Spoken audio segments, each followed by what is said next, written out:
नमस्कार विद्यार्थियों।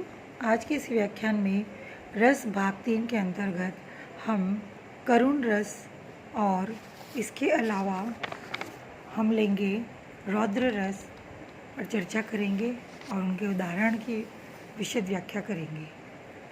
पहला हम लेते हैं करुण रस। किसी प्रिय वस्तु के या व्यक्ति के अनिष्ट की स्थिति, इच्छित वस्तु की हानि, चीर वियोग से पीड़ा आदि से हृदय में दुख, क्लेश या शोक का भाव शोक कहलाता है। उस दशा के अंतर्गत अगर हम बात करें तो वो स्थायी भाव परिपक्व होकर रसत्व को प्राप्त करता है, उसे हम करुण रस कहते हैं। करुण रस की सामग्री इस प्रकार है: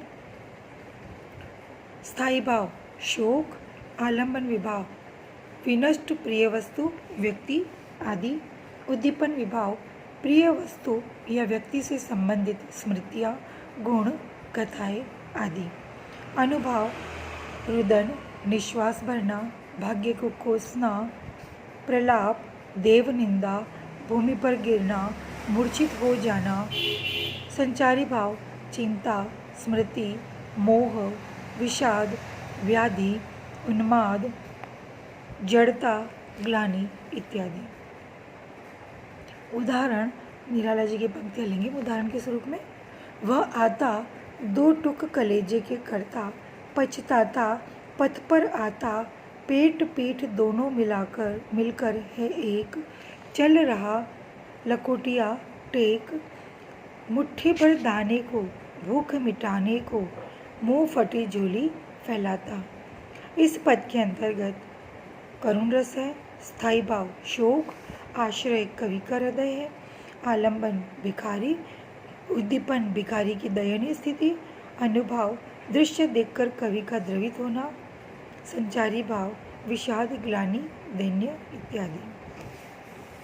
रौद्र रस शत्रु की धूर्त चेष्टाओं, अपकार, माता पिता, गुरु, राष्ट्र आदि की निंदा से उत्पन्न क्रोध को जब विभाव आदि से पुष्ट होकर रस रूप में परिपक्व होता है या परिणत होता है तो वह रौद्र रस कहलाता है। रौद्र रस के अवयव इस प्रकार है: स्थायी भाव क्रोध, आलंबन विभाव शत्रु, विपक्षी, दुर्जन आदि, उद्दीपन विभाव शत्रु द्वारा किया गया अनिष्ट कार्य, अपमान, कठोर वचन, गर्भोक्तियाँ इत्यादि।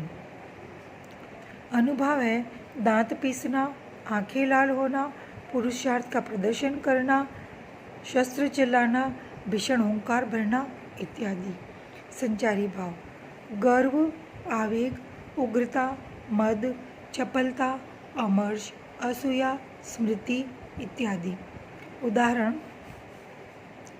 भार बहे बातें सुने, लाते भी सहे क्या हम, तू ही कह क्रूर, मौन अब भी रहे क्या हम, पैर था या सांप यह डस गया संग को, पामर पतित हो तू होकर भुजंग हो।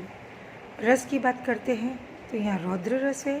स्थायी भाव क्रोध है, आश्रय ऋषिगण, आलंबन नहुष, उद्दीपन नहुष का विचित्र व्यवहार, ऋषियों की लात लग जाना, उसकी पालकी को उठाने का कार्य आदि। अनुभाव ऋषियों की क्रोधाग्नि भड़क जाना, उसे सांप होने का श्राप देना। संचारी भाव उग्रता, अमर्ष, उद्वेग, अमर्ष, चपलता इत्यादि। दूसरा उदाहरण लेते हैं। जंजीर चढ़ाकर साथ मुझे, हाँ हाँ दुर्योधन बांध मुझे, ये देख गगन मुझ में लय है, ये देख पवन मुझ में लय है, मुझ में विलीन झंकार सकल, मुझ में लय है संसार सकल। रस की बात करते हैं तो रौद्र रस। स्थायी भाव क्रोध है, आश्रय श्री कृष्ण, आलंबन दुर्योधन, उद्दीपन दुर्योधन की दृष्टता, हरि को बांधने की कुचेष्टा, अनुभाव श्री कृष्ण का ओंकारना, ललकारना, अपना वास्तविक स्वरूप प्रकट करना। संचारी भाव गर्व, मद, अमर्ष, उग्रता इत्यादि। अगला हम लेते हैं रस अद्भुत रस। किसी असाधारण विचित्र या अद्भुत वस्तु को देखकर हृदय में जो अचरज का भाव प्रकट होता है वह रस रूप में पुष्ट होकर अद्भुत रस कहलाता है। इस रस की सामग्री इस प्रकार है: स्थायी भाव विस्मय, आलम्बन विभाव असाधारण वस्तु, व्यक्ति या स्थान, उद्दीपन विभाव वस्तु या व्यक्ति की विलक्षणता, अनुभाव दांतों तले उंगली दबाना, आंखें फाड़कर देखना, मुंह खुला रह जाना आदि आश्चर्य प्रकट करने वाले भाव, संचारी भाव शंका, चिंता, जड़ता, दैन्य, वितर्क, औत्सुक्य आदि। उदाहरण: दिखराता निज मात है अद्भुत रूप अखंड, रोम रोम प्रति लागे कोटि कोटि ब्रह्मांड, अगणित रवि शशि सिंह चतुरानन, बहुगिरि सरित सिंह संधु मही कानन, तनु पुलकित मृक मुख वचन न आवा, नयन मुंदी चरणन सिर नावा। रस अद्भुत रस है। स्थायी भाव विस्मय, आश्चर्य माता कौशल्या, आलंबन श्री राम का भव्य रूप, उद्दीपन श्री राम के रूप में करोड़ों ब्रह्मांड, सूर्य, शशि, ब्रह्मा, शिव आदि का स्वरूप, अनुभाव सिर नवाना, रोमांच, स्वरभंग, नयन मुंदना, संचारी भाव गर्व, वितर्क, जड़ता इत्यादि। अगला एक और उदाहरण से अपनी बात पुष्ट करेंगे।